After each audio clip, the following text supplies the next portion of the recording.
I'm Rachel from 7 in All, and today I'm going to be bringing to you a look inside Fix It Grammar and talking about what it's like and how we use it. Fix It Grammar is a 6-book series, and this is book 1.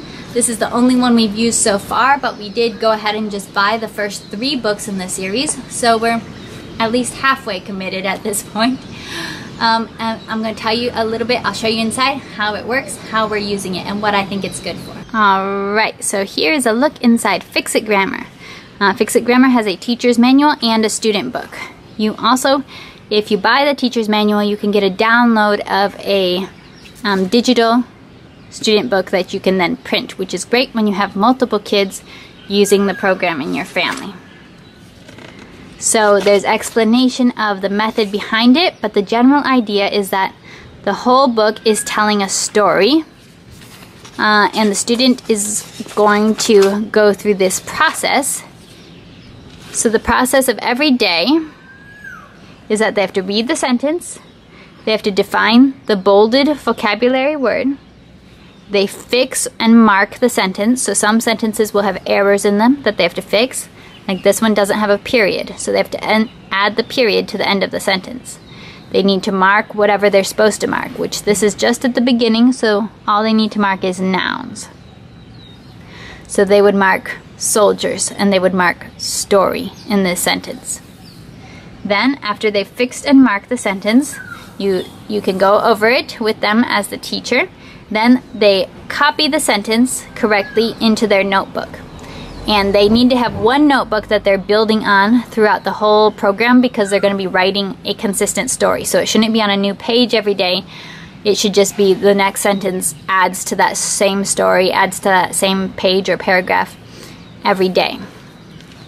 So that is the daily process. You go through those steps, which the steps are listed here, so that the child will be able to know and remember what those steps are.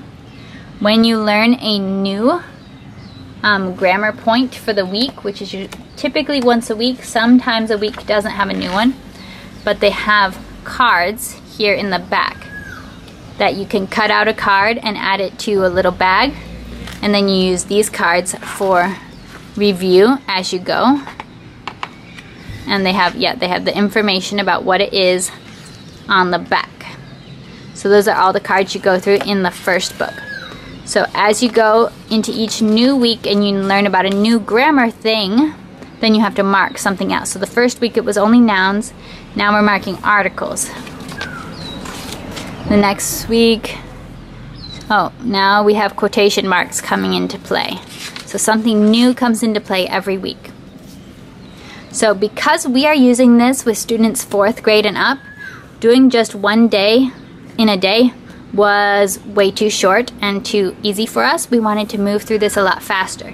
And they say if you want to move through it faster to get to higher levels, if you have older students, you can do a couple days in a day. We're currently doing 1 week in a day in our homeschool. We're currently doing 1 week in a day in our homeschool, so we're getting through it very quickly. In our homeschool, we are also, I'm not having them actually go to a dictionary and look up these words, the vocabulary words, and that is because we do have older students, so these words are not necessarily very challenging for them.